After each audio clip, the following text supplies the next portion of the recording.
Hello friends, my name is Vivek Tiwari. I welcome you to my channel VBA Education। तो आज हम लोग नया टॉपिक स्टार्ट करने जा रहे हैं जो कि आर्टिकल 21 राइट टू लिव। अब इस वीडियो में आपको मैं इसके बारे में बताऊंगा कि आर्टिकल 21 है क्या, इससे क्या होता है, what is right to live. अब सबसे पहले इसकी नॉर्मल डेफिनेशन पढ़ेंगे।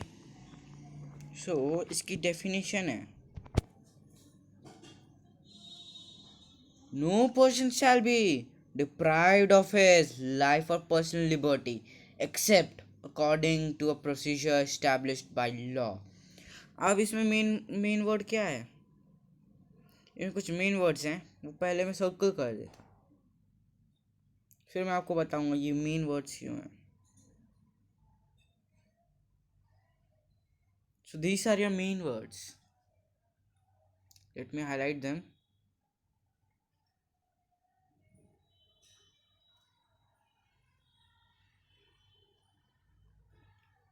One, two and three. Now these are your main words। तो पहला पर्सन, पर्सन है, पर्सन लिखा है, सिटीजन नहीं लिखा है, यानी कि हर एक जिंदा इंसान के पास प्रोटेक्शन है आर्टिकल 21 की, और शैल लिखा है, मैं नहीं। Next, procedure established by law, this is also one of the main thing, because मैं इसका actual differentiation procedure established by law और ड्यू प्रोसेस ऑफ लॉ का एक किसी और क्लास में किसी और दिन तुम्हारे साथ करूँगा। लेकिन अब तक के लिए हमारे कॉन्स्टिट्यूशन में ये वर्ड्स लिखे हैं। क्या लिखा है? No person shall be deprived of his life और personal liberty except according to procedure established by law. जब मैं इसकी पूरी तरह एक्सप्लेनेशन कर दूंगा ना, तब then you will understand what are these words. इसके ऊपर पूरा का पूरा कॉन्स्टिट्यूशन लिखा है ना। तुम्हारी पर्सनल लिबर्टी में कैसे ले सकता हूँ? नाउ व्हेन आई से आई टू मी, तो मैं कौन हूँ? In most cases I am the state. Now example के तौर पे समझो, दिस इज मिस्टर एक्स, ये मार्केट में है, इज द मार्केट। एक पुलिस की गाड़ी है, उसमें दो लोग आए, इन्हें उठा के कार में बैठाया और निकल गए। ऐसे होता है? नहीं होता। क्यों? क्योंकि यार they are some laws made for this.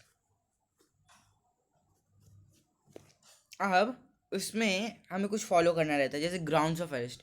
हमें बताना पड़ता है कि हम इसे क्यों अरेस्ट किया जा रहा है, मिस्टर एक्स को क्यों अरेस्ट किया जा रहा है, किसे, तो his near and dear ones को,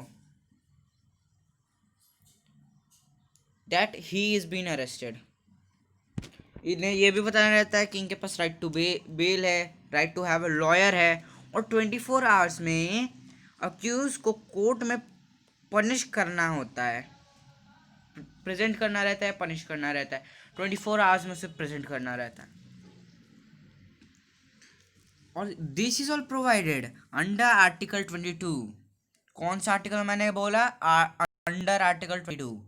अगर आपने ये नहीं किया तो आप मिस्टर एक्स की आपने लिबर्टी ले ली। कौन सी liberty? Personal liberty. Why? Because you are not following procedure established by law. So arrest is a method of taking away personal liberty. तो क्या अरेस्ट करना मना है? नहीं, लेकिन follow, repeat the words what I said, the procedure established by law while arresting। नहीं किया तो then you are not, then you are doing illegal arrest, what is called arbitrary arrest। तो क्या वर्ड है? वर्ड अरेस्ट से मुझे tension नहीं है, मुझे taking away your personal liberty से कोई टेंशन नहीं है। I'm not bothered about you being arrested. I'm also not bothered about your personal liberty being taken away. What I'm interested or more bothered is that you are following or not following as what is called as procedure established by law. Now, now this is about arrest. अब आ जाते हैं हम लोग conviction के ऊपर. Conviction क्या होता है? आपने उसे अरेस्ट कर लिया, ठीक. अब उसे आप क्या करोगे? कोर्ट में पेश करोगे. कोर्ट में क्या होगा? Now what is the court suppose to do? Now जब वो कोर्ट आएगा तो जज साहब पूछेंगे, mister X do you plead guilty? Of course mister X के पास दो ऑप्शंस होंगे, दोनों में से कुछ एक बोलेंगे. पहला, जी हाँ जज साहब, आई प्लीड गिल्टी, मैं ये गुनाह कबूल करता हूँ. Now in this case he will get punished, but थोड़ी कम सजा मिलेगी. दूसरे केस में क्या बोलेंगे? No no my lord, I have not done any crime, please give me the advantage of trial. Now what is trial? Trial क्या होती है? तो एक लड़ाई होती है between prosecution and defence. Prosecution में कौन होते हैं? तो पुलिस. और डिफेंस में हु इज अक्यूज्ड. इनमें बड़े प्रोसिक्यूशन फॉलो होते हैं. There is a book called criminal procedure law code on this. अब कन्विक्शन क्या है? Finally if the court found you guilty they will punish you. वो आपको जेल भेज देंगे. और जब आपको प्रिजन में भेजेंगे, they will take away your personal liberty. तो इसीलिए ताकि इसका गलत यूज़ ना हो, इसे इलीगली ना किया जाए, आर्बिट्ररी कन्विक्शन नहीं किया जाए, आर्टिकल 20 बनाया गया है. आर्टिकल 20 क्या है? It protects you from arbitrary conviction. What does it does? It protects you from arbitrary conviction. Now, arbitrary conviction क्या है? Conviction which does not follow procedure established by law. फिर आर्टिकल 22 है. It protects us from arbitrary arrest. Arbitrary arrest क्या है? It is arrest which does not follow, repeat the words again, procedure established by law. ये मैं आपको बार बार क्यों बता रहा हूँ? क्योंकि इससे क्या होगा, आपके दिमाग में छप जाएगा ना. अब ये सोचो कि कितना इंपॉर्टेंट आर्टिकल होगा आर्टिकल 21, कि इसके दोनों तरफ एक एक आर्टिकल लगाया गया है इसकी प्रोटेक्शन के लिए. क्यों? क्योंकि आर्टिकल 20 और 22 प्रोटेक्ट करते हैं आर्टिकल 21 को. अगर आप ध्यान से देखो, अगर आप ध्यान से पढ़ो तो दे आर प्रोटेक्टिंग आर्टिकल 21. अब समझ लीजिए कितना इंपॉर्टेंट आर्टिकल है ना. नेक्स्ट टॉपिक पे आ जाते हैं. What is life? So life is living with choice and dignity. ये किसने कहा? सुप्रीम कोर्ट ने कहा था. कौन से में? एक मिनट, यहाँ जरा आपको नाम बता देता हूँ. फ्रांसिस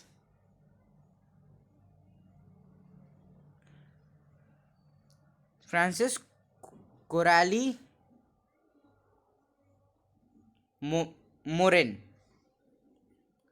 मुलीन.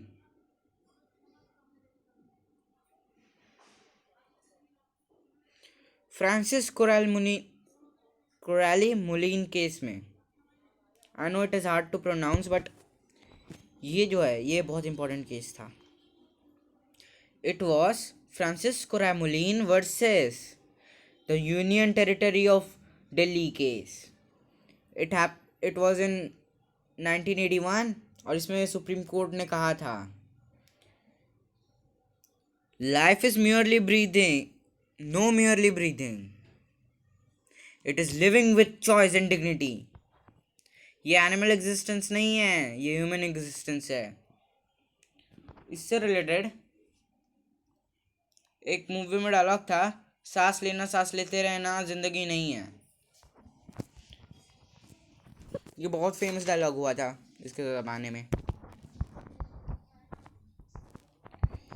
यहाँ नाम भी लिखा है, फ्रांसिस्को रैमोलिन केस। ये है किसके किसके बीच हुआ था? Versus union union territory of Delhi. किसके किसके बीच हुआ था? फ्रांसिस्को रैमोलिन versus union territory of Delhi के बीच ये केस था। कब हुआ? 1981 में। अब आगे पढ़ेंगे।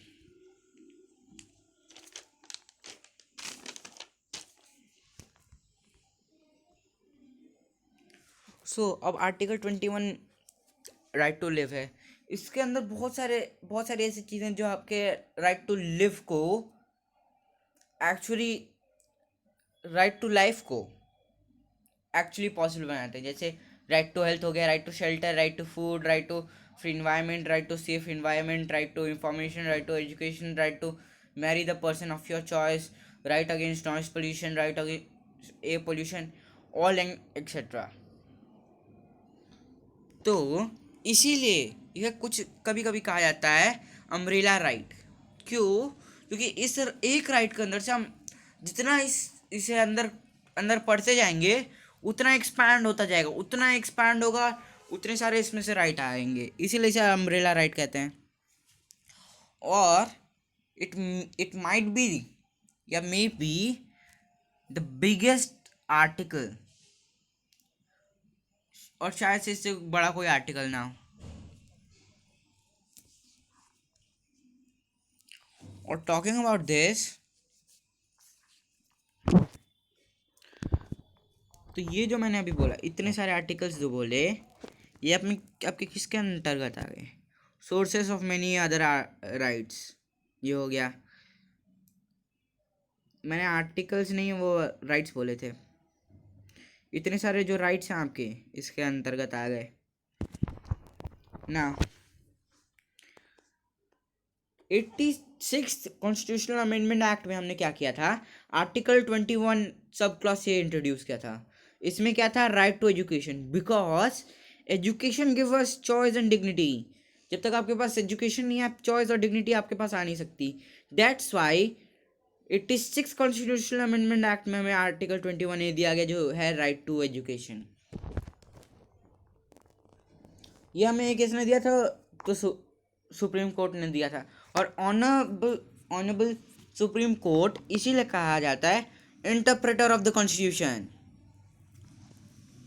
और supreme court many times said article 21 is the bedrock of the constitution. What it is? The bedrock of the constitution.